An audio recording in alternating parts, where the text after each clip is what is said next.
Beda sikap Kodir saat ditanya JPU dan pengacara Verdi Sambo di sidang. Hakim Ketua sampai kesal. Sikap para asisten rumah tangga Verdi Sambo dan Putri Chandrawati terutama Diryanto alias Kodir saat bersaksi di sidang lanjutan pada Selasa 8 November 2022 menuai sindiran dari Hakim Ketua Wahyu Imam Santosa. Sidang lanjutan yang digelar di Pengadilan Negeri Jakarta Selatan pada Selasa kemarin beragendakan pemeriksaan saksi dengan terdakwa Verdi Sambo dan Putri Chandrawati. Reaksi berbeda ditunjukkan Kodir ketika menjawab pertanyaan dari Hakim Ketua dan Jaksa Penuntut Umum dengan pengacara Verdi Sambo Arman Hanis.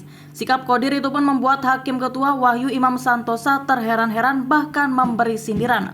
Wahyu Imam Santosa menilai Kodir lancar dan cepat saat menjawab pertanyaan dari pengacara Verdi Sambo. Namun ketika ditanya Hakim Ketua dan JPU, Kodir dinilai Wahyu Imam seperti orang sakit gigi karena lebih sering terdiam dan mengatakan tidak tahu.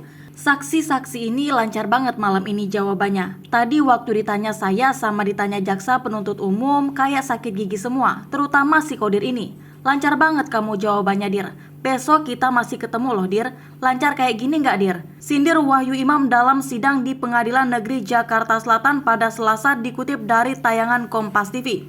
Kamu kemarin kayak macam sakit gigi waktu ditanya, bilang nggak tahu. Ini ditanya pengacara cepet banget jawabnya. Besok kita lihat apakah saudara masih berbohong atau tidak. Imbu Wahyu Imam. Selain Kodir, ART Verdi Sambo dan Putri Chandrawati yang lainnya, Damson juga disindir. Pasalnya Damson memberikan jawaban berbeda pada pengacara Verdi Sambo dan Hakim Ketua saat ditanya apakah mantan Kadif Propam Polri itu mengikuti tes PCR. Termasuk si Damson tadi. Tadi ditanya saudara Verdi Sambo PCR. Kamu jawab ikut PCR. Ditanya penasihat hukum tidak tahu. Aduh, ujar Wahyu Imam. Diketahui Kodir terancam hukuman pidana karena dinilai selalu berubah ketika memberikan keterangan saat di sidang. Sebelumnya Kodir pernah hadir sebagai saksi dalam sidang kasus obstruction of justice dengan terdakwa Hendra Kurniawan dan Agus Nupatria pada Kamis 3 November 2022. Kala itu Kodir dinilai berbelit-belit dan cenderung terlihat berbohong saat bersaksi. JPU pun mengajukan permintaan pada majelis hakim untuk menjadikan Kodir sebagai tersangka. Saudara majelis hakim, kami melihat dan menilai saksi ini sudah berbelit-belit dan berbohong, supaya kiranya majelis hakim mengeluarkan penetapan untuk menjadikan saksi ini jadi tersangka, kata JPU dalam persidangan pada Kamis dilansir tribunnews.com. Ancaman proses pidana itu disampaikan JPU saat Kodir menyampaikan keterangan soal adanya perintah Verdi Sambo menghubungi mantan Kepala Satuan Reses Kriminal Polres Metro Jakarta Selatan Ridwan Soplanit. Namun berdasarkan berita acara pemeriksaan, perintah Verdi Sambo adalah menghubungi Polres Metro Jakarta Selatan dan memanggil ambulans untuk membawa jenazah Brigadir J. Selain Kodir, Susi juga terancam hukuman pidana karena keterangannya kerap berubah-ubah dalam persidangan.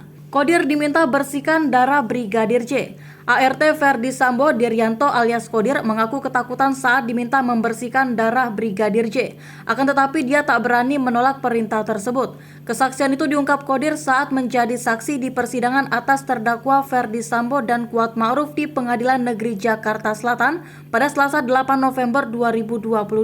Awalnya Kodir mengaku diperintah dua orang yang tidak dikenal untuk membersihkan darah di bawah tangga di rumah dinas Verdi Sambo di Komplek Polri Duren 3 Jakarta Selatan.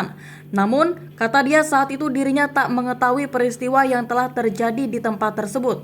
Ia baru mengetahui darah tersebut merupakan darah Brigadir J saat menguping pembicaraan dua orang yang menyuruhnya tersebut. Diketahui Brigadir J menjadi korban pembunuhan berencana yang diotaki Verdi Sambo pada 8 Juli 2022 lalu. Brigadir J tewas setelah dieksekusi di rumah dinas Verdi Sambo Duren 3 Jakarta Selatan.